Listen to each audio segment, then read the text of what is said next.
Okay. Okey. Hari ni ada sebiji mesin masuk. Dia customer cakap dia keluar F8 error. Ni nak Toshiba.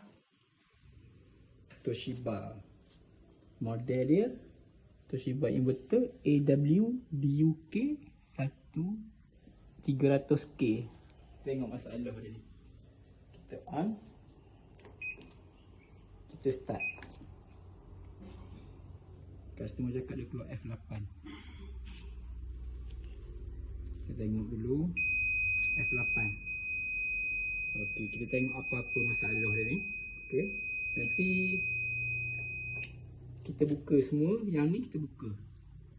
Okey, cara buka dia ni skru. Ada 4 skru.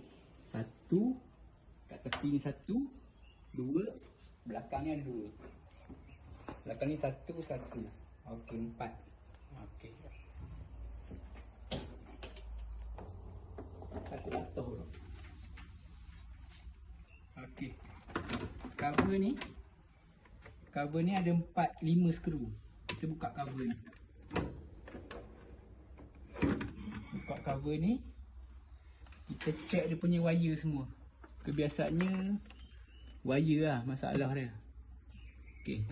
Sekarang ni nampak yang kat sini ni putus. Okey, boleh nampak? Putus. Okey, kita repair ni. Kita sambung, lepas tu kita tengok semula macam mana. Okey lah. Okey. Kabel ni biru dengan coklat ni aku dah sambung dah. Okey, biru coklat ni dia pergi ke water level ni. Okey, jadi masalah F8 tu berpunca daripada water level. Okey, tapi sekarang ni masalah tikus gigit. Okey, nanti kita test tengok jadi ke tak.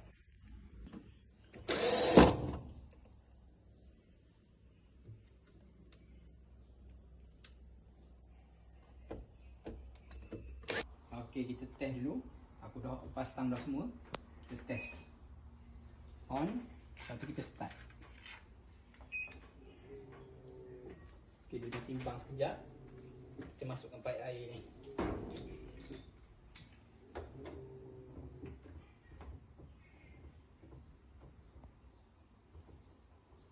Dekat sikit tengok.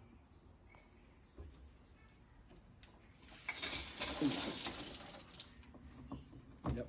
Semula-semula. Sekejap.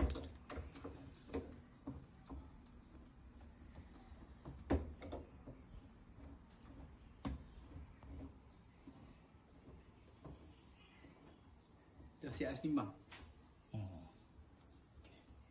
Buka air.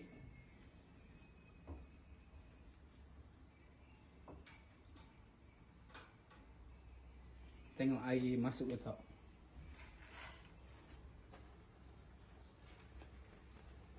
Pintu dia lock, baru dia air dia masuk. Nampak tak? Air masuk. Okey, nampak ah air masuk.